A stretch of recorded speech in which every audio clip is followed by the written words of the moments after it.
বলুন আহলে হাদিসের ভাইয়ের দ্বারা কতটা বাংলাদেশের উপকার হয়েছে, কতটা মানুষ মসজিদমুখী হয়েছে, আর তাবলীগের দ্বারা কত মানুষ মসজিদমুখী হয়েছে।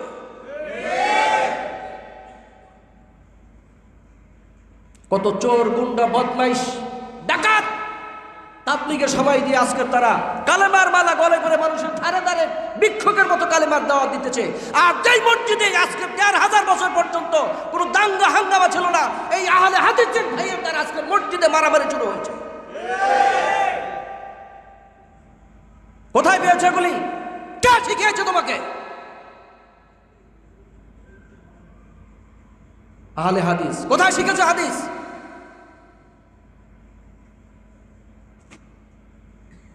আমরা কিছু বলি না দেখে মনে করি না আমরা কিছু জানি না।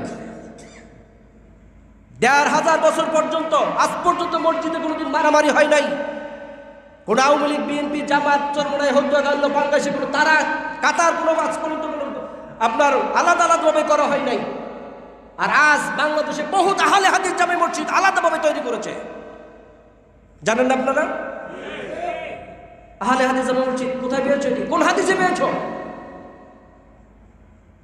আমাদের মসজিদে তোমার নামাজ পড়তে ভালো লাগে না, তাহলে কিসের হাদিস অনুসরণ করবে না? প্লিজ, এই মসজিদ সবার জন্য সমান। সে যত বড় গুনাহগার হোক আর যত বড় আল্লাহর ওলি হোক, এই মসজিদ সবার জন্য উন্মুক্ত থাকবে। কেন তুমি আলাদা মসজিদ করেছ? এটা কোন হাদিসে পেয়েছ? তাহলে বুঝতে হবে তোমার মনের মধ্যে গোরামি আছে। কথা বলেন না কেন? কেন তুমি আলাদা মসজিদ করেছ? মসজিদের মধ্যে ফিতনা করো কেন? লক্ষ লক্ষ কোটি কোটি মানুষ একভাবে নামাজ পড়ে তারা জান্নাতি হয়ে গেছে, উনি এসে নতুন ফতোয়া শুরু করেছেন।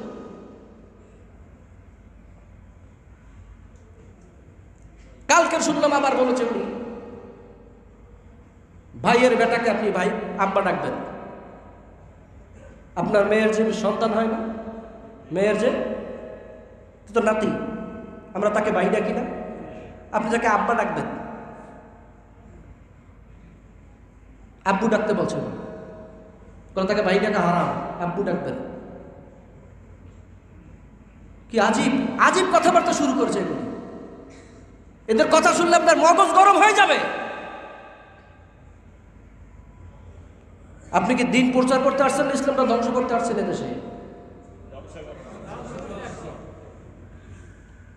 হাদিসের অনুসরণ করতে নিষেধ আল্লাহ রসুল বলেন নাই কোথাও, সুন্নতের অনুসরণ করতে বলেছেন। কিসের অনুসরণ করতে বলেছেন? হাদিসের মধ্যে আসছে আল্লাহ রসুল কোনো এক জায়গায় কখনো দাঁড়িয়ে প্রস্রাব করেছিলেন, ঠিক কিনা? উম্মত তো শুধু পুরুষ না, মহিলাও তো আছে। আপনি দাঁড়িয়ে প্রস্রাব করতে পারেন, মহিলা করবো কি? কথা বলেন না কেন? বহুত ফেতনাবাজ, এদের থেকে সাবধান থাকবেন। সে যে কোনো ভাই এখানে থাকুক না কেন, আমি আপনার পরোয়া করে কথা বলি না। আপনারা ফেতনা শুরু করছেন মারাত্মক আকারের। আমার মিররবাগ, কেরানীগঞ্জের মিররবাগ মসজিদে তো একদিন ফজরে আজান দিতেছে, আশহাদু আন্না মুহাম্মাদুর রাসূলুল্লাহ যখন বলে, ফট করে দুইজন লোক আহলে হাদিসরা এসে মুয়াজ্জিনদের আটকে ফেলাইলো। এই না, এটা শিরক।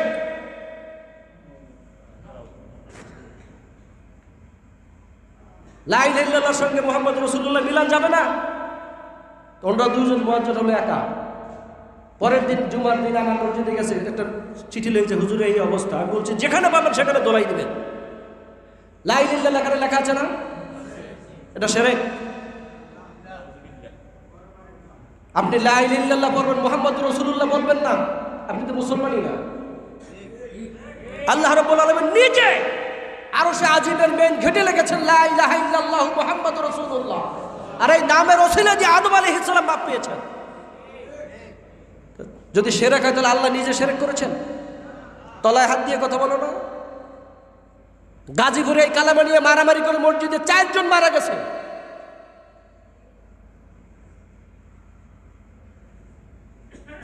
এরা বড় ফিতনাবাজ, এদের থেকে সাবধান থাকবেন। আল্লাহ আমাদেরকে হেদায়েত দান করুক, বলি আমিন। তাবলীগ বন্ধ করে দিয়েছে, এখানে আলহামদুলিল্লাহ বলে কিভাবে? আমার তো বুঝে আসে না। তাবলীগের বিকল্প কিছু আছে নাকি? কোরআন সুন্নাহ অনুযায়ী তাবলীগকে যদি জিবরাইল বলে না যায়, জিবরাইল কাফের হয়ে যাবে। কারণ আল্লাহ তাআলা প্রথমে রাসূলকে দাওয়াত দেওয়ার ওই আয়াত নাযিল করেছেন, ইয়া আইয়ুহাল মুদ্দাসসির কুম ফায়ানজির রাব্বাকা ফাকাব্বির।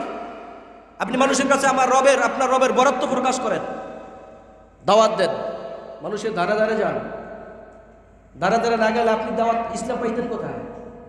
বলেন, ইসলাম পাইতেন কোথায়? রাসূল তাবলীগ করে নাই? তাবলীগ করতে গিয়ে তো মাইর খেয়েছেন। সাহাবায়ে কেরাম তাবলীগ করে নাই? তাবলীগ করতে গিয়ে তো মাইর খেয়েছেন। এখনো বহু সাথীরা মাইর খায় না? বান্দরবান খাগড়াছড়িতে গিয়ে বহু তার সাথীরা মাইর খায়। আহলে হাদিস হইছেন না? আল্লাহ আমাদেরকে হেফাজত করুক বলে আমিন। আল্লাহ আল্লাহ মি কোনাদ লাইলু নাহার, আল্লাহ আল্লাহ মি কোনাদ শামস ও কমর, আল্লাহ আল্লাহ মি কোনাদ বারু বাহার, আল্লাহ আল্লাহ মি কুনাদ শাজর হাজার। আল্লাহ আল্লাহ তু মেরা महबूब है, अल्लाह अल्लाह तू मेरा मकसूद है, अल्लाह अल्लाह क्या मज़ा का नाम है, अल्लाह अल्लाह मुमिनों का काम है, ला इलाहा इल्लल्लाह,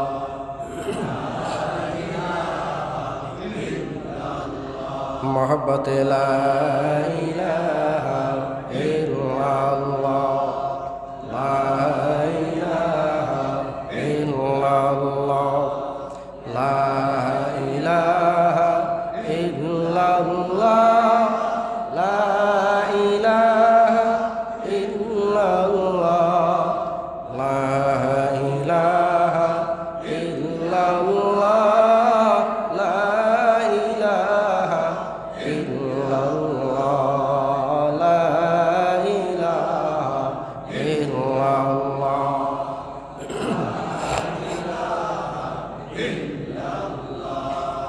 ला इलाहा इल्लल्लाह, ला इलाहा इल्लल्लाह, ला इलाहा इल्लल्लाह, ला इलाहा इल्लल्लाह, ला इलाहा इल्लल्लाह।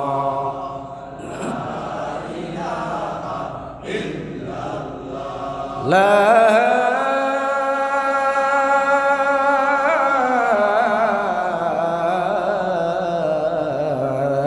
إله إلا الله محمد رسول الله صلى الله عليه وسلم। الحمد لله।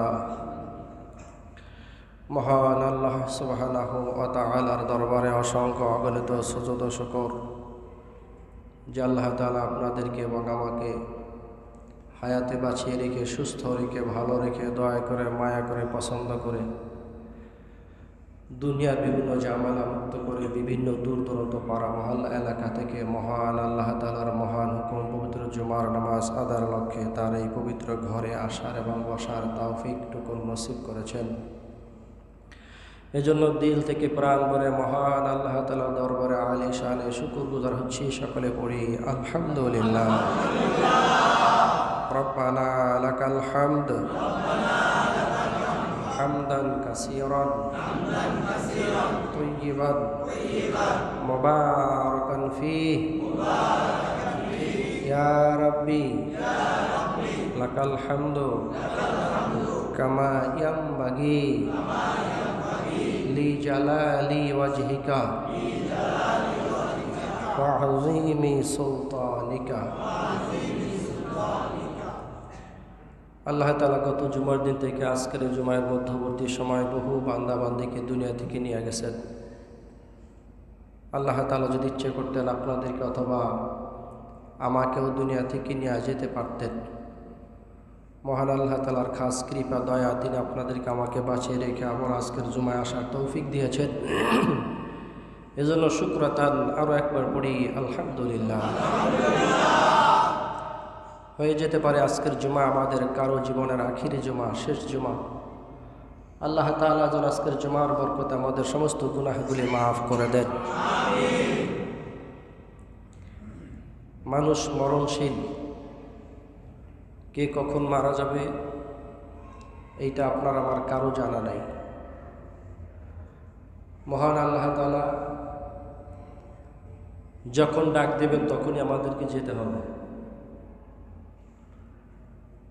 আজকের সকালে একটা দুঃসংবাদ শুনলাম, সেটা হচ্ছে আমাদের ঢাকা থেকে আমাদের বরগুনাগামী একটা লঞ্চ জালকাঠি সুগন্ধা নদীতে যাওয়ার পরে আগুন লেগে গেছে।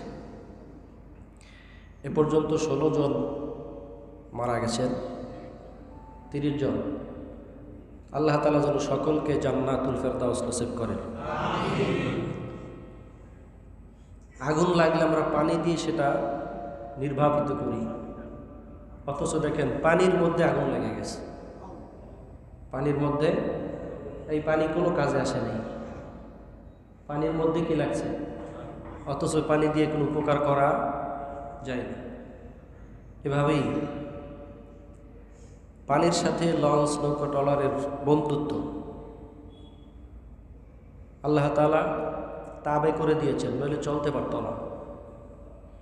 আমাদের মেঘনা নদীতে এরকম হাজার হাজার লক্ষ লক্ষ লঞ্চ গ্রাস করে ফেলতে পারে, কিন্তু আল্লাহ তাআলার ইশারা চলতেছে, ঠিক কিনা ভাই?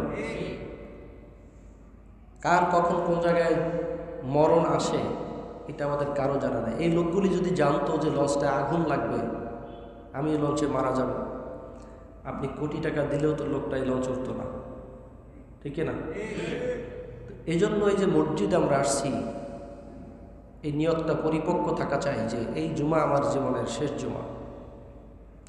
কত মানুষ আজকের ফজর নামাজ পড়ছে কিন্তু জুমা তার নসিবে নাই,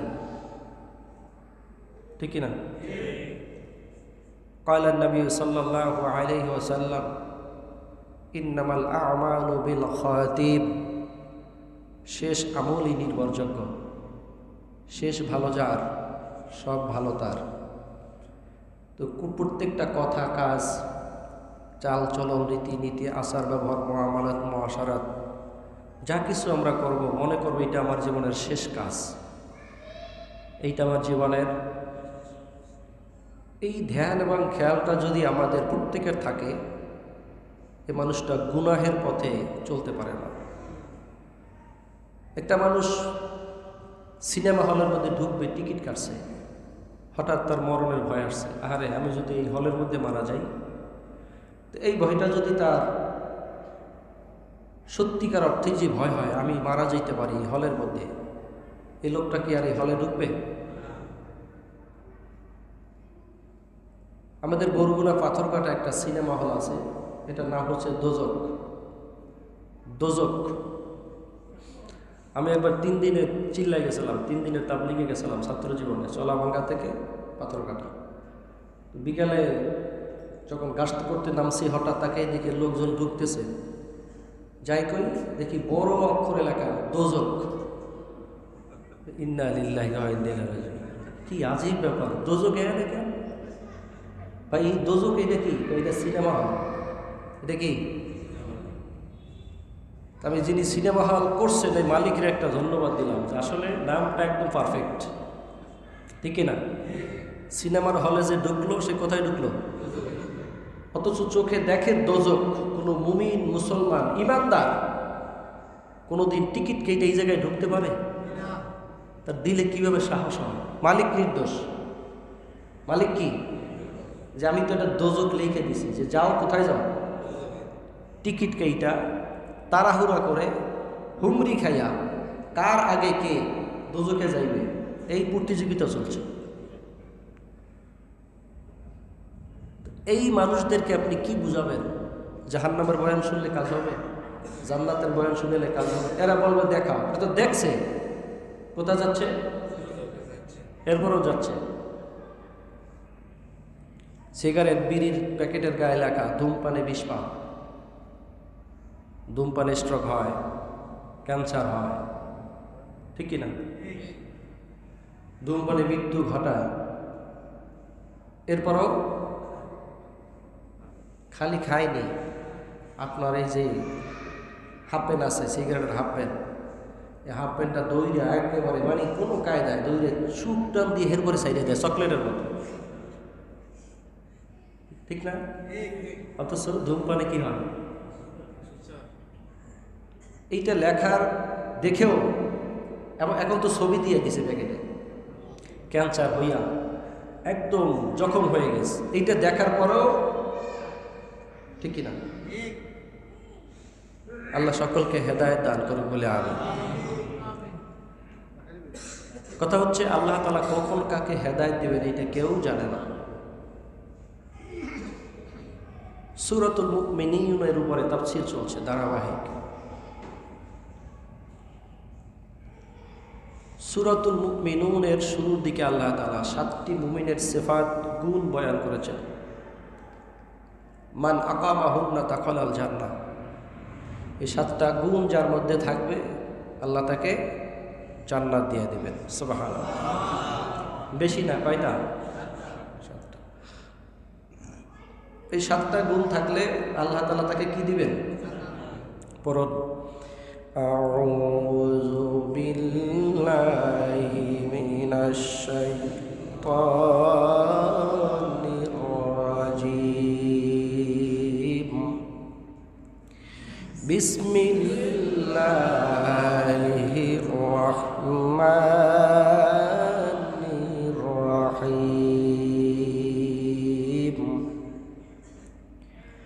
قد أفلح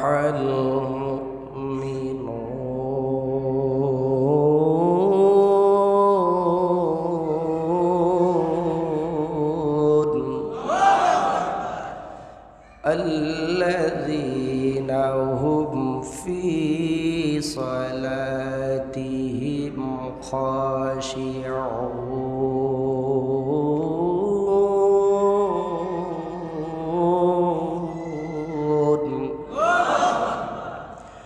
والذين هم عن اللغو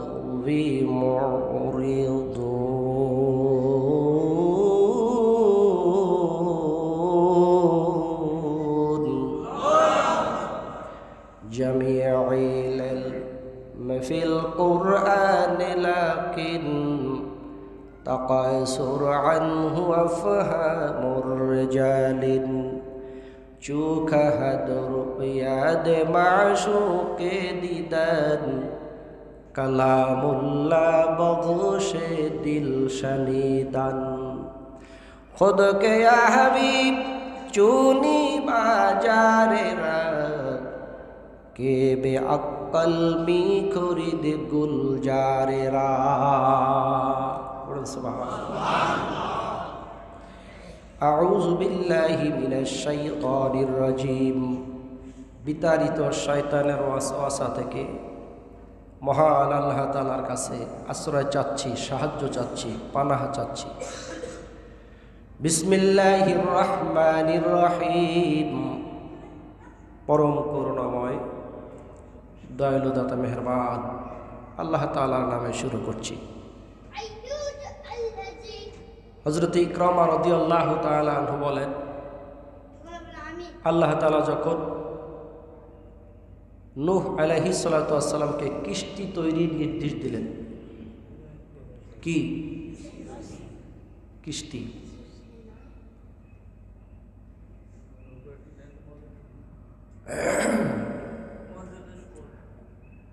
এই মুয়াজ্জিন সাহেব উপরের দোতলা দেখেন তো কারা, ওদেরকে আটকে রাখবেন, নামাজের পর বিচার হবে। এই কিস্তিটা লম্বা ছিল 3600 ফিট, চওড়া ছিল 1800 ফিট, উঁচু ছিল 900 ফিট, 3 তলা বিশিষ্ট।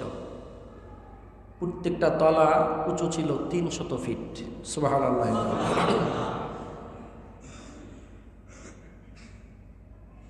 আমাদের দেশে প্রত্যেকটা লঞ্চের সামনে লেখা আছে বিসমিল্লাহি মাজরেহা অমুরসাহা ইন্না রব্বিলা গফুরুর রহিম।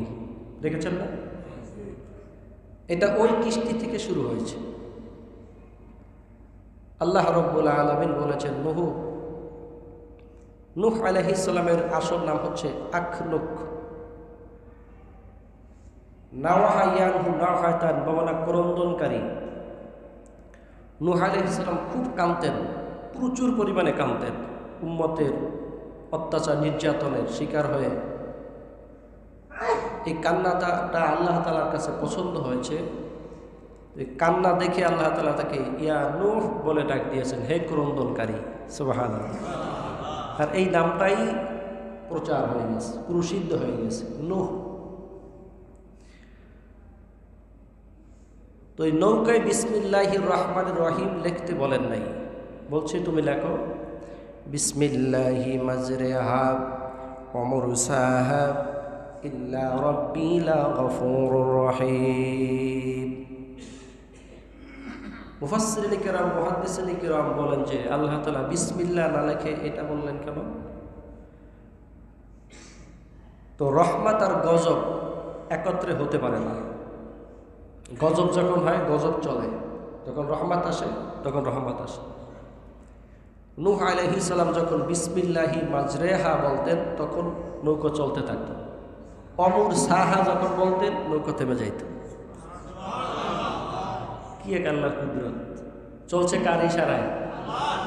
মহাফলাবন। এটাকে কিয়ামতের সুগরা বলে, ছোট কিয়ামত। যখন আল্লাহর পয়গম্বর, উনি পৃথিবীর ইতিহাসের সর্বপ্রথম রসুল, আউয়ালুর রসুল হযরত নূহ আলাইহিস সালাতু ওয়াস সালাম, যখন বলতেন বিসমিল্লাহি মাজরেহা নৌকা, যখন অমুর সাহা বলতেন নৌকা থেমে যেত।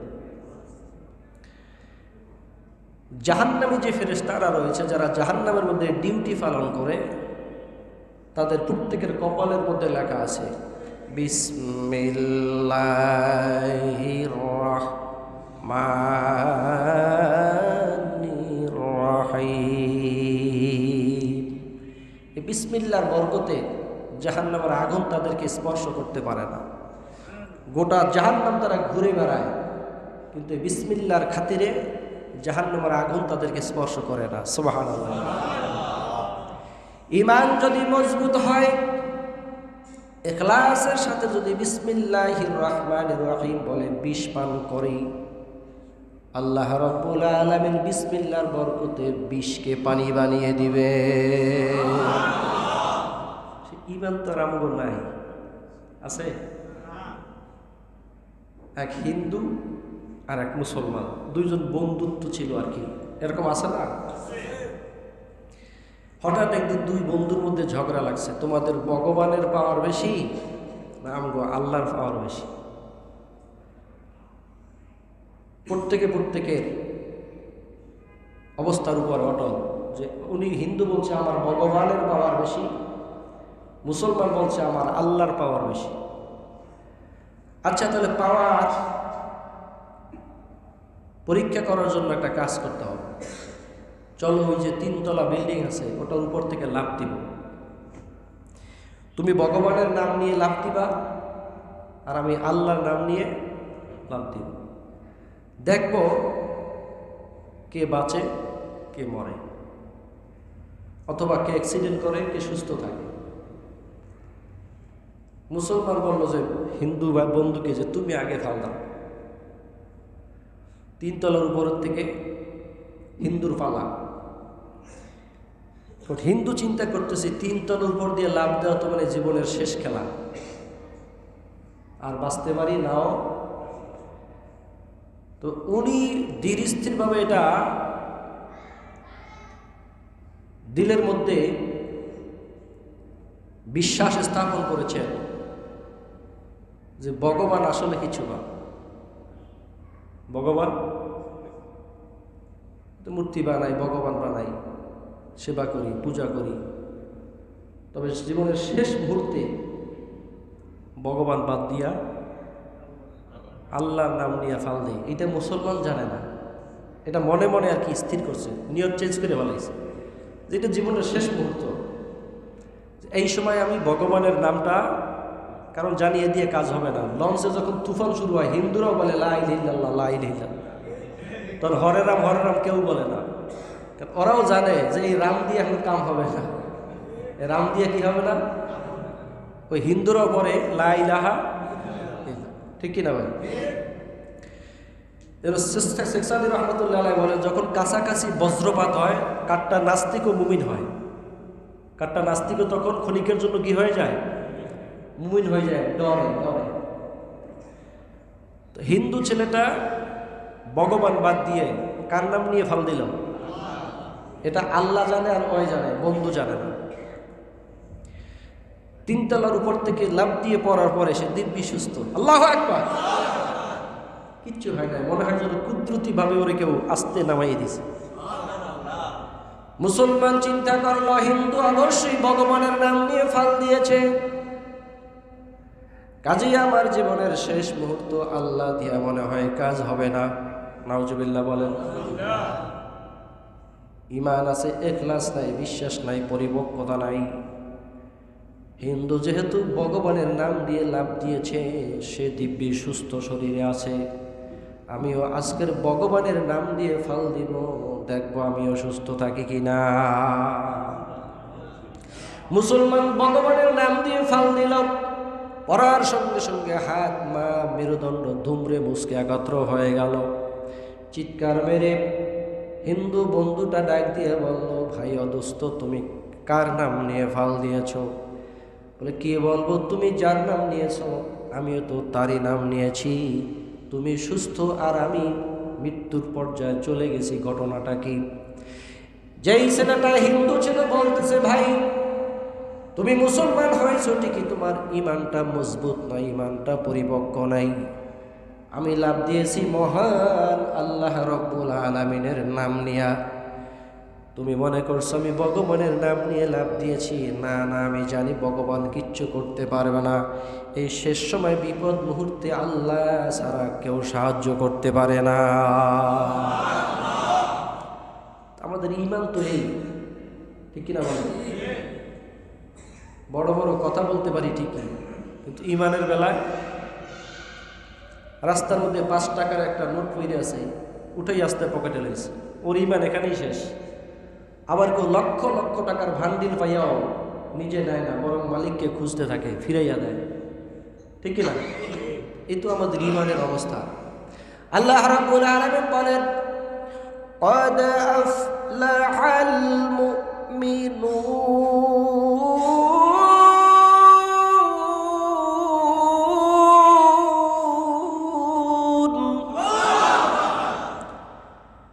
অবশ্যই কামিয়াব হয়ে গেছে মুমিনেরা যারা ঈমান এনেছে কার উপর? আমানতু বিল্লাহি ওয়া মালাইকাতিহি ওয়া কুতুবিহি ওয়া রুসুলি ওয়াল ইয়াউমিল আখির ওয়াল কদরি খাইরিহি ওয়া শাররিহি মিনাল্লাহি তাআলা ওয়াল বা'সি বা'দাল মাউত। সুবহানাল্লাহ।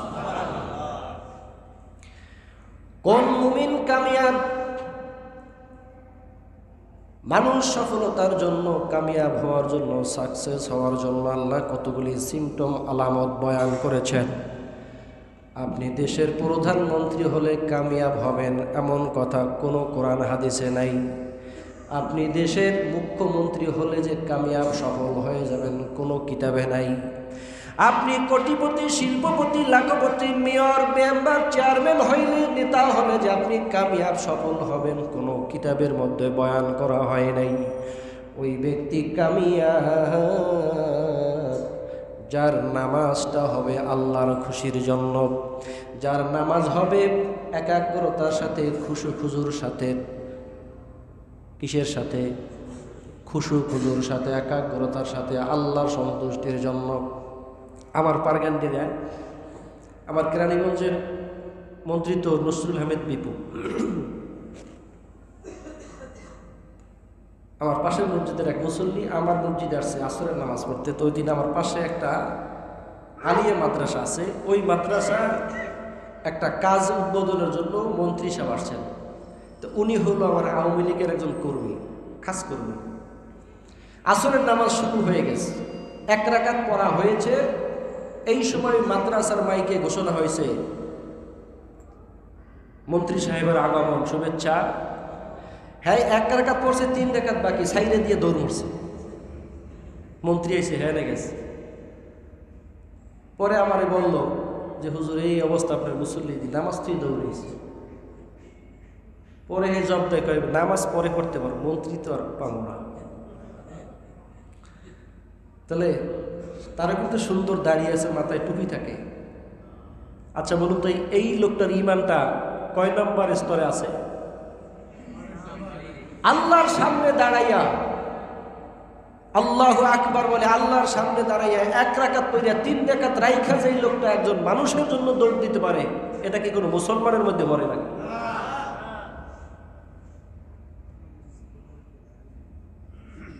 এরা মসজিদের সেক্রেটারি, এরা মসজিদের সভাপতি। আল্লাহ সকলকে হেদায়েত দান করুন। কোন ব্যক্তি কামিয়াব? যেই ব্যক্তির নামাজ হবে আল্লাহর খুশির জন্য, একাগ্রতার সাথে, শালীনতার সাথে, ভদ্রতার সাথে, নম্রতার সাথে, খুশুর সাথে। আমরা যারা নামাজ পড়তে আসলাম, রুকু সেজদা সবই একরকম, কিন্তু অন্তরের অবস্থাটা বাজান সবার একরকম নয়। আল্লাহ রাব্বুল আলামিন টুপি কাটটা কত দামি দেখবেন না? কে ব্লেজার পরলো, কে কোট পরলো, কে টাই পরলো, কে দামি জুব্বা পরলো, কে দামি মোজা পরে আসলো, কে চশমা পরলো, কে বিনা চশমায় আসলো, কার দাড়ি আছে, কার দাড়ি নাই। ভাইরা আমার, বন্ধুরা আমার, আল্লাহ তাআলা বাহ্যিক দৃশ্যের উপরে নজরও করেন না। আমার আল্লাহ দেখবে আমার বান্দার মনটা কোন দিকে আছে। মনের হালত যার ভালো, যার দিলের মধ্যে ইখলাস থাকবে, হুজুরের চেহারা সুন্দর না অসুন্দর, বয়ান ভালো না না ভালো, এইটা আমার দেখার শোনার দরকার নাই। আজ জুমার দিন একমাত্র আমি আল্লাহর হুকুম পালনের জন্য, আল্লাহর গোলামি করার জন্য, আল্লাহর সন্তুষ্টির জন্যই মসজিদে যাই। ইখলাস যার যত বেশি, নামাজের সওয়াব তার তত বেশি। ইখলাস যার যত, নামাজের সওয়াব সে তত বেশি পাবেন। দ্বিতীয় পর্যায়ে আল্লাহ রাব্বুল আলামিন একটা ঘোষণা করেছেন, ওয়াল্লাযীনা হুম আনিল লাগবি মুরিদুন।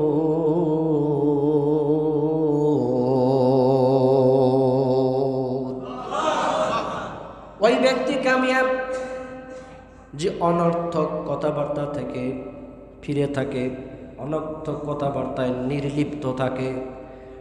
মুফাসসিরিনে কিরাম লিখেছেন, অনর্থক কথাবার্তা মানে গীবত, শিকায়েত, পরনিন্দা। গীবত, শিকায়েত আমাদের মধ্যে আছে না নাই?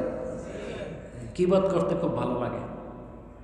আমি যদি এখন এই জায়গায় বসে কোনো হুজুরের দুর্নাম কই, কিছু মুসল্লির কাছে খুব ভালো লাগবে যে হুজুরে বাসটা দিতেছে ঠিকছে, ঠিক কিনা বলেন? এক নেতা আর এক নেতা মঞ্চে উঠে যখন ওই নেতারে বাস দেয়, তখন এখানে কর্মীদের খুব ভালো লাগে। এক দোকানদারের ক্ষতি আর এক দোকানদার করতে চাইলে কিছু কাস্টমারের ভালো লাগে। আল গিবাদু আসাদ্দু মিনাজ জিনা। গিবাদ হচ্ছে জেনার থেকেও মারাত্মক। কেন? আপনি ছাত্র জীবনে কোনো মেয়ের সাথে জেনা করেছেন, ওই মেয়েটারও বিবাহ হয়ে গেছে, আপনারও বিবাহ হয়েছে। হঠাৎ আপনি কোনো কোরআন হাদিস, কোনো আলেমের সংস্পর্শে গিয়ে কথাবার্তা শুনে নিজেকে অনুতপ্ত করে যে হারে আমি তো মারাত্মক অপরাধ করে ফেলেছি। এখন যদি আপনি তাওবা করার জন্য ওই মেয়ের শ্বশুর বাড়িতে যান, গিয়ে বলেন যে শোনো, আমি যে তোমার সাথে ছাত্র জীবনে আকাম করছিলাম, এটা মাফ করে দিও, তো মেয়েটা তো জুতা দিয়ে ফিরান শুরু করো, এদিকে এইসব কিনলে না, এটা লজ্জার কথা না? আল্লাহ রাব্বুল আলামিন বলে দরকার নাই, তুমি যত পূর্বের গুনাহ করো না কেন, যত মারাত্মক গুনাহ করো না কেন, জায়গায় যেখানে অনুশোচনা এসেছে সেখানে তওবা করো, আমি আল্লাহ রাব্বুল আলামিন জায়গায় তোমাকে মাফ করে দিব।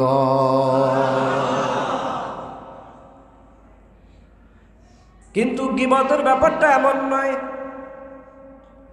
যার গীবত করেছেন, গীবত বলতে যদি সেটা সত্য হয়ে থাকে কিন্তু তার পিছনে করছেন, কথাটা শুনলে লোকটা কষ্ট পাবে, এমন কথা পিছনে বলার নামই হচ্ছে গীবত। সত্য কথা, গীবত মানুষকে কুফুরির পর্যায়ে পৌঁছিয়ে দেয়। কেন?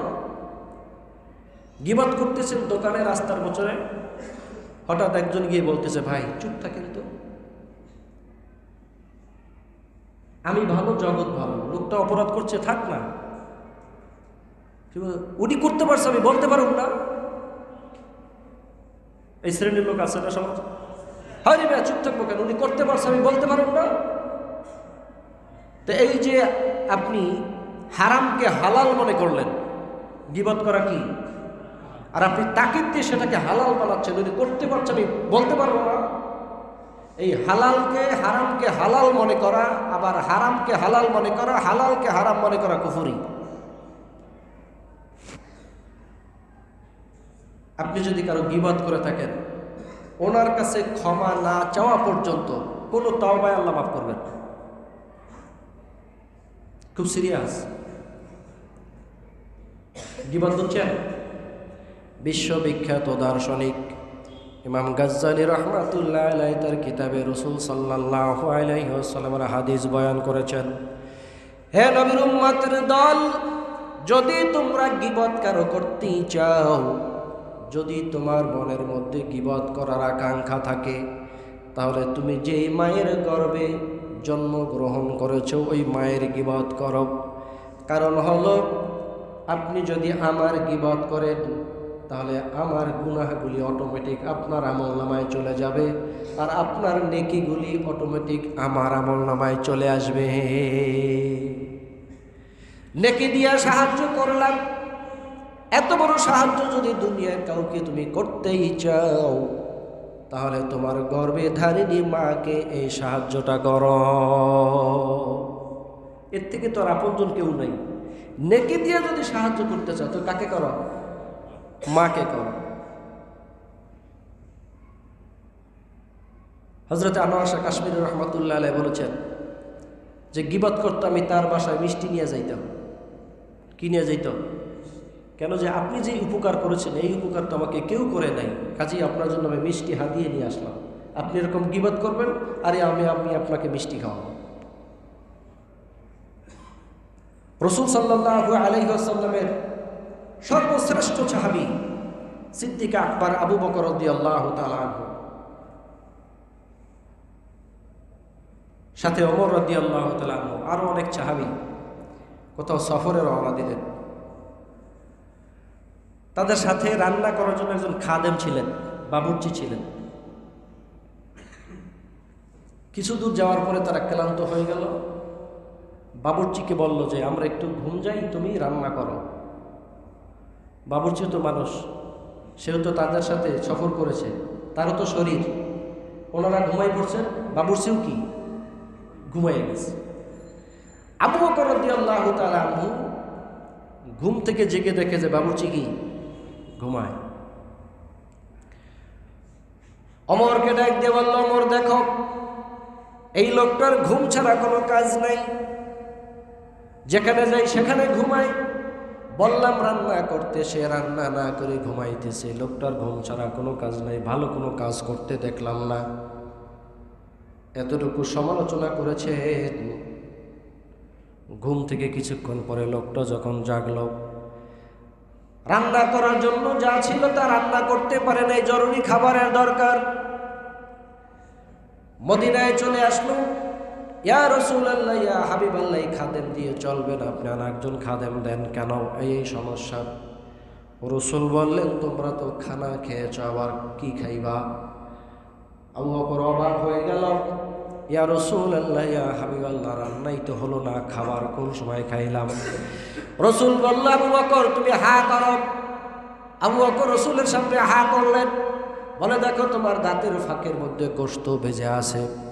টান দিয়ে, হাদিসের মধ্যে আছে, টান দিয়ে আবু বকর গোশত বের করে ফেললো, ওমর গোশত বের করলো। বললো ইয়া রাসূলুল্লাহ কিছু খাইলাম না, তুমি গোশত আসলো কোত্থেকে? বলে তুমি তো মরা ভাইয়ের গোশত খেয়েছ, তুমি গীবত করেছ। কি করেছ? আম্মা জান আয়েশা সিদ্দিকা রাদিয়াল্লাহু তাআলা আনহা, হাফসা রাদিয়াল্লাহু তাআলা আনহা ছিলেন একটু শর্ট খাটো রাসূলের স্ত্রী। মাঝে মধ্যে আয়েশা রাদিয়াল্লাহু তাআলা আনহা রাসূলকে বলতেন, এই খাটো মহিলার জন্য আপনি পাগল হয়েছেন কেন, সমস্যাটা কি? রাসূল বলতো, আয়েশা থুতু ফালাও, থুতুর সঙ্গে গোশতের টুকরা বললাও। ডাক দিয়ে বলল, ইয়া রাসূলুল্লাহ ইয়া হাবিবাল্লাহ, আমার মুখে গোশত আসলো কোত্থেকে? বলে তুমি যে গীবত করেছ, মৃত্যু ভাইয়ের গোশত খাওয়ার সমান কাজ করেছ। আয়েশা রাদিয়াল্লাহু তাআলা, সাধারণ কথা মনে করি আমরা, খাটো মানুষটার জন্য উনি পাগল হয়েছেন কেন? এই কথাটা ওই স্ত্রী শুনলে কষ্ট পাবে না? খাটো কে বানিয়েছেন? লম্বা, ফর্সা, কালো, অন্ধ, বোবা কে বানিয়েছেন? হযরত নূহ আলাইহিস সালাতু ওয়াস সালাম রাস্তা দিয়ে যাচ্ছেন, পথিমধ্যে একটা কুচকুচে কালো বিচ্ছিরি চেহারার একটা কুকুর দেখতে পাইলেন। নূহ আলাইহিস সালাম আল্লাহর পয়গম্বর, অন্তরের মধ্যে একটা অন্যরকম ভাব আসলো। কুকুরটার দিকে তাকিয়ে মনে মনে বলতেছে যে এমনও বিচ্ছিরি কুকুর হয় নাকি? উত্তর তার মনে চেহারা সুরত কিছু ভালো আছে না দেখতে সত্যি, আর এইটা একটু বিচ্ছিরি একটা কুকুর। আল্লাহর পয়গম্বরের মধ্যে একটা অহংকার ভাব ফুটে উঠল। কুকুর পয়গম্বরের চেহারার দিকে তাকাইয়া বুঝতে পারলো তার মধ্যে একটা অন্যরকম ভাব ফুটে উঠেছে, আমাকে দেখতে চায় না। কুকুর ডাক দিয়ে বলে, ওগো আল্লাহ, তোমার পয়গম্বরের সাথে কথা বলার আমাকে একটু তুমি শক্তি দিয়ে দাও। আল্লাহ রাব্বুল আলামিন কুকুরের জবান খুলে দিলেন। আল্লাহু আকবার। মুকাশাফাতুল কুলুব কিতাবের মধ্যে আছে, এবার কুকুরের সঙ্গে আল্লাহর পয়গম্বর নূহ আলাইহিস সালামের কথাবার্তা চলছে। কুকুর ডাক দিয়ে বলে, আল্লাহর পয়গম্বর, যেই আল্লাহ তাআলা আপনাকে নবুয়ত দিয়ে নবী বানিয়েছেন, ওই আল্লাহ আমাকে এই কালো রং দিয়ে বিচ্ছিরি কুকুর বানিয়েছে। যেই আল্লাহ আপনাকে মানুষ বানিয়েছেন, ওই আল্লাহ আমাকে কুকুর বানিয়েছেন। আল্লাহ যদি ইচ্ছে করতেন গো নবী, আমার রূহটা আপনার মধ্যে দিয়ে কুকুর বানাতে পারতেন, আর আপনার রূহটা আমার মধ্যে দিয়ে আমাকে নবী বানাতে পারতেন। সুবহানাল্লাহ বলেন। আল্লাহর পয়গম্বর দুই চোখের পানি ছেড়ে দিয়ে আল্লাহর কাছে তওবা করতে লাগলেন, ওগো আল্লাহ, আমি তোমার সৃষ্টির উপরে হস্তক্ষেপ করেছি, মেহেরবানি করে মাফ করে দাও। কুকুরকে বানিয়েছেন। প্রত্যেকটা মাখলুকের প্রতি আপনাকে সদয় থাকতে হবে, মনে রাখতে হবে সকালবেলা ঘর থেকে যখন বের হন, আমি কষ্ট করব, কোনো মাখলুক যেন আমার দ্বারা কষ্ট না পায়। দেখবেন হোটেলের সামনে কুকুর শুধু শুধু এসে বসে আছে বা শুয়ে আছে, গরম পানি অথবা গরম চা ফাট করে কুকুরের গায়ে নিক্ষেপ করে, এমন পাগল আছে না নাই? আচ্ছা, এই গরম পানিটা আপনার শরীরে দিলে কেমন লাগবে? কুকুর কি অপরাধ করেছে শুধু শুধু তাকে গরম পানি কেন মারলেন? আপনার শরীরে কোনো কোথাও যদি দাগ লেগে যায়, আগুনে জ্বলছে, যে আপনি ডাক্তারের কাছে যেতে পারেন। কুকুরটার শরীরের চামড়াটা পুড়ে দিলেন, বলুন কুকুরটা কোন ডাক্তারের কাছে যাবে? হতে পারে এই কুকুরের অভিশাপে, কুকুরের বদদোয়ায় আপনাকে আল্লাহ রাস্তার ভিখারি বানাইয়া দিতে পারে। প্রত্যেকটা মাতৃগতের প্রতি আপনি সদয় থাকবেন। হাজী ইমদাদুল্লাহ মুহাজির মক্কি রাহমাতুল্লাহ আলাইহি তার কিতাবের মধ্যে লেখেন, তার জীবনে কখনো নামাজের তাকবীরুল্লাহ ফওত হয় নাই। সুবহানাল্লাহ। হঠাৎ একদিন নামাজের আযান হয়ে গেল। আল্লাহর ওলি নফল নামাজ আদায়ের জন্য ঘরের মধ্যে যায় নামাজ বিছাইলেন। তার একটা পালিত বিড়াল ছিল। বিড়ালটা তাকে খুব লাইক করত, পছন্দ করত, ভালোবাসত। নামাজের মধ্যে হুজুর দাঁড়ালেন, যায় নামাজের সামনে এসে বিড়ালটা শুয়ে পড়ল। এরকম আছে না বিড়াল? জায়নামাজের সামনে সেই বিড়ালটা শুয়ে পড়লো, মুহূর্তের মধ্যে বিড়াল ঘুমিয়ে গেল। এদিকে জামাতের সময় হয়ে গেছে।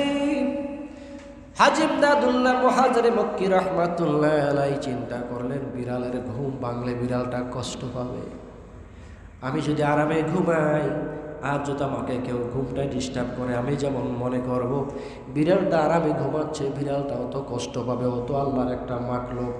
ইশারায় খাদেমকে ডাক দিলেন, বললেন এইটা নিয়ে আসো, মানে কেচিটা নিয়ে আসো। ডাক জোরে দেন নাই, কেচি নিয়ে আসার জন্য জবানে জোরে কথা বলেন নাই, কারণ আওয়াজ শুনলে বিড়ালের ঘুমটা ভেঙে যাবে। খাদেম তাকিয়েছে, বলল কেচি নিয়ে আসো।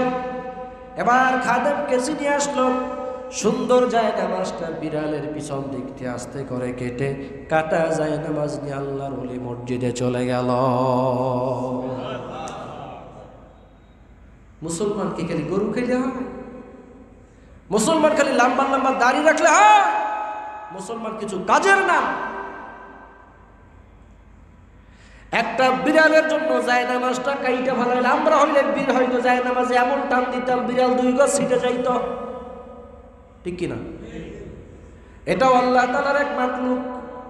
মনে রাখতে হবে ভাই, সাধারণ একটা পোকার দোয়ায়ও আল্লাহ আপনাকে মাফ করে দিতে পারে। হযরতে হাসান বসরি রাহমাতুল্লাহ আলাইহি, তিনি বিশ্ববিখ্যাত একজন মুফাসসির। তিনি তার কিতাবের মধ্যে লিখেছেন, এক আল্লাহর বান্দি দুনিয়া থেকে বিদায় হয়ে গেল, এই মহিলার কবরের মধ্যে আযাব চলতেছে, কঠিন ভয়ঙ্কর আযাব। হাসান বসরি রাহমাতুল্লাহ আলাইহি স্বপ্নের মধ্যে দেখতেছে জাহান্নামের মধ্যে সে জ্বলছে। মহিলা ডাক দিয়ে বলে, ভাই হাসান, আমার দুনিয়ায় কেউ নাই, শুধু আছে আমার একটা মেয়ে, আমার স্বামী নাই, আমার ছেলেও নাই, একটা মাত্র আমার মেয়ে। একটু যদি দয়া করে আমার মেয়ের কাছে খবরটা পৌঁছাইয়া দিতা যে আমার নামে যেন কিছু আল্লাহর হস্তে দান সদকা করে দেয়। আল্লাহ চাইতো আমার নামে কিছু দান সদকা করলে আল্লাহ আমাকে মাফ করে দিবে। হাসান বসরি রাহমাতুল্লাহ আলাইহি ঠিকানা মোতাবেক চলে আসলেন। বাড়ির সামনে একটা কূপের মধ্যে দেখে মেয়েটা গোসল করতেছে। বলে, মা, কিছুদিন আগে বুঝি তোমার মা মারা গেছে? বলে, হ্যাঁ, আমার মা মারা গেছে। আপনি কিভাবে জানলেন? বলে, স্বপ্ন যোগে তোমার মা আমাকে দেখা দিয়েছে। হাসান বসরি সাধারণ কোনো লোক নন। ওনার মা হযরত ওমর ফারুক রাদিয়াল্লাহু তাআলা আনহুর বাসায় কাজ করতেন। ওনার যখন এই সন্তান হয়েছে, ওমর রাদিয়াল্লাহু তাআলা আনহুর কাছে সন্তানটা নিয়ে গেলেন। ইয়া আমিরাল মুমিনিন, আমার একটা ছেলে সন্তান হয়েছে, মেহেরবানি করে নামটা রেখে দেন। ওমর রাদিয়াল্লাহু তাআলা আনহু কপালে চুমু খাইয়া সন্তানের দিকে তাকাই বলছে, আল্লাহ তো তোমাকে অনেক সুন্দর একটা ছেলে দান করেছে, আমি তোমার ছেলের নাম রেখে দিলাম হাসান। ওমর নাম রেখেছে।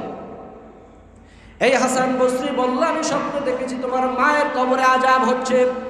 ওগো মা, তোমার মায়ের জন্য কিছু দান সদকা আল্লাহর রাস্তায় করে দাও। মেয়েটা একটু হাসি হাসলো। দান সদকা আবার কি জিনিস? আল্লাহর রাস্তায় কিভাবে দান করে কিচ্ছুই বোঝে না। পুকুর থেকে এক কষ পানি নিয়ে হাসান বসরির গায়ের মধ্যে ছিটাইয়া হাসি অট্ট হাসি হাসলো আর বলো, যাও, দান করে দিলাম, আমার মাকে বইলা দিও তোমার মেয়ে দান করেছে। হাসান বসরি চোখের পানি ফেলে আফসোস করলো, হারে, এমন সন্তানও নাকি কেউ দুনিয়ায় রেখে যায়, এমন সন্তানও নাকি কেউ দুনিয়ায় রেখে যায়। মা জাহান্নামের আগুনে জ্বলে আর মেয়ে অট্ট হাসি হাসে, দান তো করলই না, বরং আমার শরীরে পানি ছিটাইয়া দিল।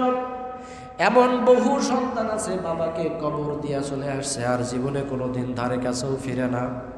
আছে না নাই?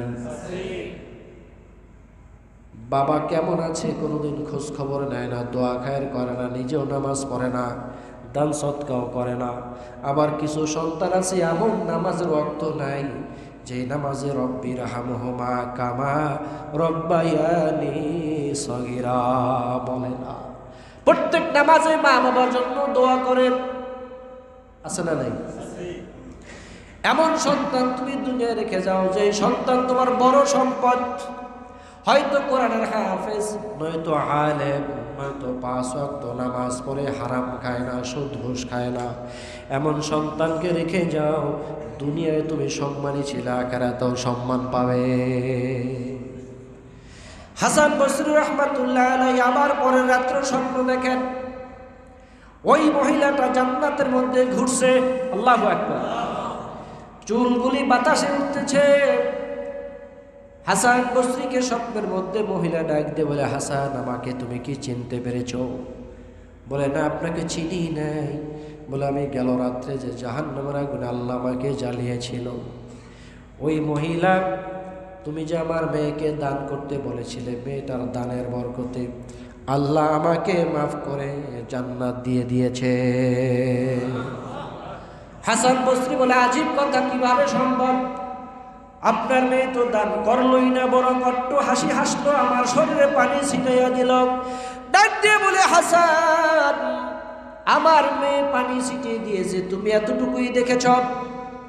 আমার মেয়ে দান করে নাই, এটাও সত্য, তোমার কথাও সত্য, কিন্তু মাঝখানে একটা কাজ হয়ে গেছে রে হাসান।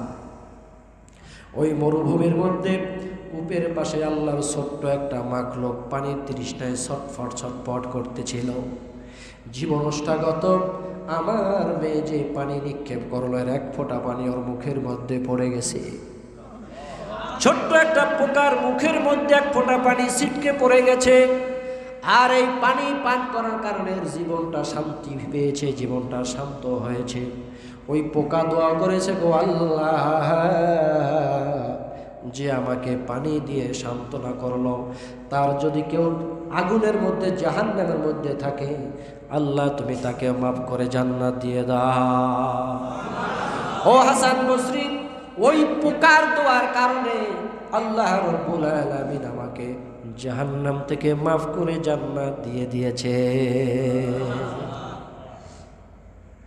মনে রাখতে হবে, দুনিয়ার 1 টাকা ইখলাসের সাথে, মহব্বতের সাথে, আল্লাহ রাজি খুশির জন্য, সন্তুষ্টির জন্য যদি দান করেন, এই 1 টাকা আখিরাতে 1000 কোটি টাকার ফায়দা আসবে রে বাজার। এখন তো বুঝি না, যখন বুঝবো তখন দান করার সুযোগ। আলিয়াদুল উলিয়া খায়রুম মিন ইয়াদিস সুফলা, দানকারীর হাত গ্রহণকারীর হাতের থেকে উত্তম। যারা সবসময় চাইয়া চাইয়া খায়, এই হাতগুলি আমার আল্লাহ পছন্দ করেন না। যারা উপরে থাকে, উপর থেকে দেয়, এই হাতগুলি আল্লাহ বড় ভালোবাসে। ওয়াল্লাযীনা হুম আনিল লাগওয়ি মুরিদুন,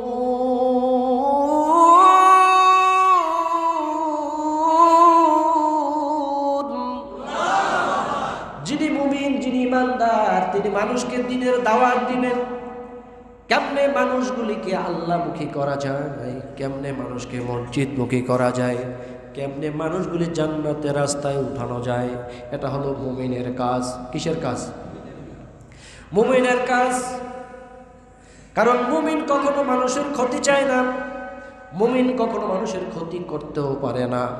আমার নিজের ক্ষতি হোক, আমার ভাইয়ের যেন ক্ষতি না হয়।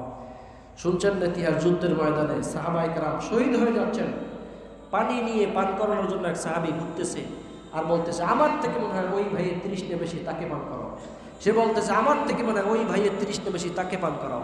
এরকম করতে করতে করতে করতে কেউ পান করতে পারলো না, সবাই দুনিয়া থেকে বিদায় হয়ে গেল। এমন একটা করুণ মুহূর্ত। ওই সময় এক ভাই আর এক ভাইয়ের জন্য পাগল। সুবহানাল্লাহ।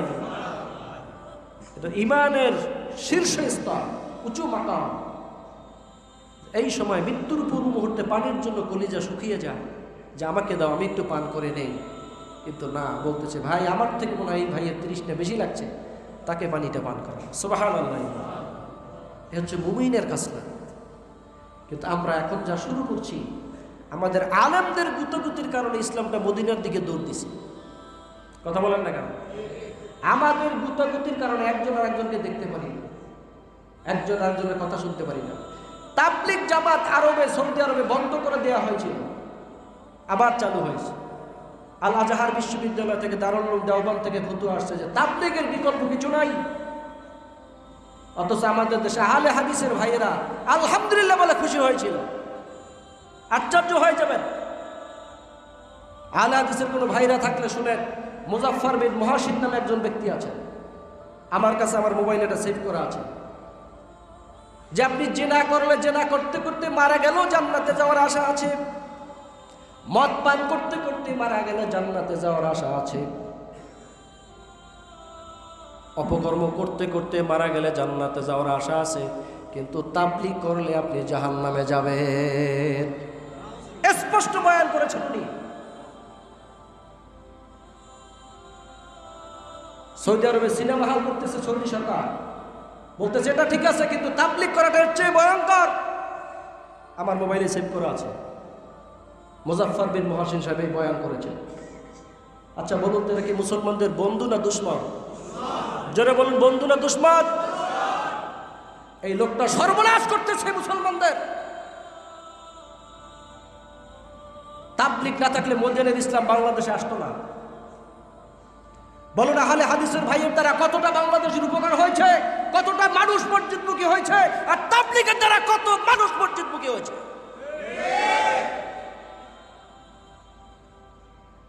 কত চোর, গুন্ডা, বদমাইশ, ডাকাত তাবলীগের সময় দিয়ে আজকে তারা কালেমার মালা গলে করে মানুষের ধারে ধারে ভিক্ষুকের মতো কালেমার দাওয়াত দিতেছে।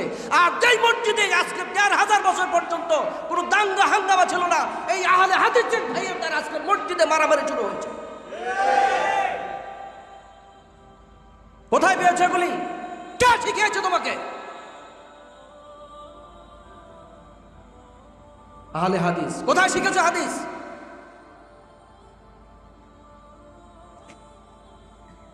আমরা কিছু বলি না দেখে মনে করি না আমরা কিছু জানি না।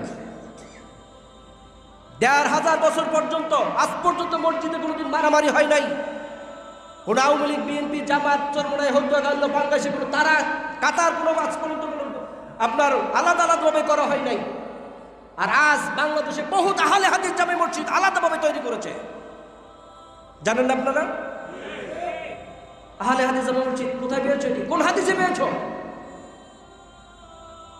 আমাদের মসজিদে তোমার নামাজ পড়তে ভালো লাগে না, তাহলে কিসের হাদিস অনুসরণ করবে না? প্লিজ, এই মসজিদ সবার জন্য সমান। সে যত বড় গুনাহগার হোক আর যত বড় আল্লাহর ওলি হোক, এই মসজিদ সবার জন্য উন্মুক্ত থাকবে। কেন তুমি আলাদা মসজিদ করেছো? এটা কোন হাদিসে পেয়েছো? তাহলে বুঝতে হবে তোমার মনের মধ্যে গোরামি আছে। কথা বলেন না কেন? কেন তুমি আলাদা মসজিদ করেছো? মসজিদের মধ্যে ফিতনা করো কেন? লক্ষ লক্ষ কোটি কোটি মানুষ একভাবে নামাজ পড়ে তারা জান্নাতি হয়ে গেছে, উনি এসে নতুন ফতোয়া শুরু করেছেন।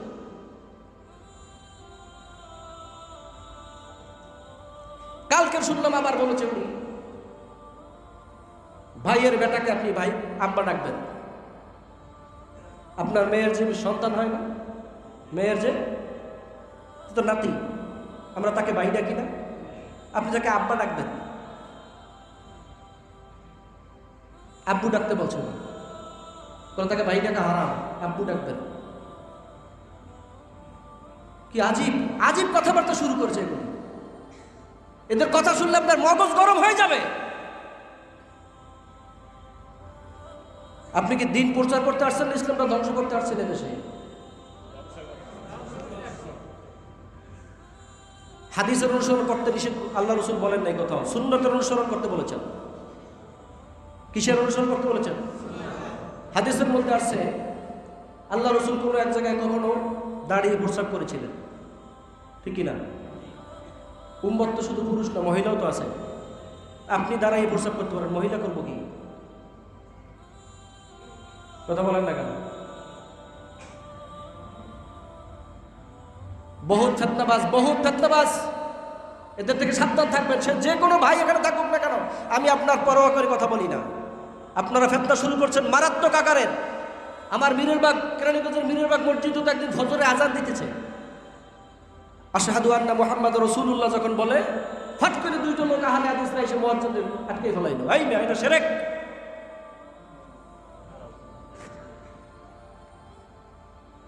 লা ইলাহা ইল্লাল্লাহর সঙ্গে মুহাম্মদ রাসূলুল্লাহ মিলান যাবে না। ওরা দুজন মুয়াজ্জিন হলো একা। পরের দিন জুমার দিন আমার মসজিদে গেছে, একটা চিঠি লিখেছে, হুজুর এই অবস্থা। আমি বলছি যেখানে পাবেন সেখানে দোলাই দিবেন, লা ইলাহা ইল্লাল্লাহ এখানে লেখা আছে না? এটা শিরক। আপনি লা ইলাহা ইল্লাল্লাহ বলবেন, মুহাম্মদুর রাসূলুল্লাহ বলবেন না, আপনি তো মুসলমানই না। আল্লাহ রাব্বুল আলামিন নিজে আরশে আজিমের মেইন ঘেটে লিখেছেন লা ইলাহা ইল্লাল্লাহ মুহাম্মাদুর রাসূলুল্লাহ। আর এই নামের ওসিলা দিয়ে আদম আলাইহিস সালাম মাপ পেয়েছেন। যদি শিরক হয় তাহলে আল্লাহ নিজে শিরক করেছেন। তলায় হাত দিয়ে কথা বলো না। গাজীপুরে এই কালামা নিয়ে মারামারি করে মসজিদে 4 জন মারা গেছে।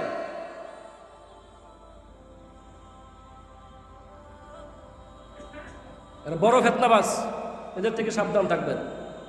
আল্লাহ আমাদেরকে হেদায়েত দান করুন, বলি আমিন। তাবলীগ বন্ধ করে দিয়েছে, এখানে আলহামদুলিল্লাহ বলে কিভাবে? আমার তো বুঝে আসে না। তাবলীগের বিকল্প কিছু আছে নাকি? কোরআন সুন্নাহ অনুযায়ী তাবলীগকে যদি জিবরাইল বলে না যায়, জিবরাইল কাফের হয়ে যাবে। কারণ আল্লাহ তাআলা প্রথমে রাসূলকে দাওয়াত দেওয়ার আয়াত নাযিল করেছেন, ইয়া আইয়ুহাল মুদ্দাসসির কুম ফায়ানজির রাব্বাকা ফাকাব্বির। আপনি মানুষের কাছে আমার রবের, আপনার রবের বরত্ব প্রকাশ করেন, দাওয়াত দেন, মানুষের ধারে ধারে যান। ধারে ধারে না গেলে আপনি দাওয়াত ইসলাম পাইতেন কোথায়? বলেন ইসলাম পাইতেন কোথায়? রাসূল তাবলীগ করে নাই? তাবলীগ করতে গিয়ে তো মাইর খেয়েছেন। সাহাবায়ে কেরাম তাবলীগ করে নাই? তাবলীগ করতে গিয়ে তো মাইর খেয়েছেন। এখনো বহু সাথীরা মাইর খায় না? বান্দরবান খাগড়াছড়িতে গিয়ে বহু তার সাথীরা মাইর খায়। আহলে হাদিস হইছেন না? আল্লাহ আমাদেরকে হেফাজত করুক, বলে আমিন।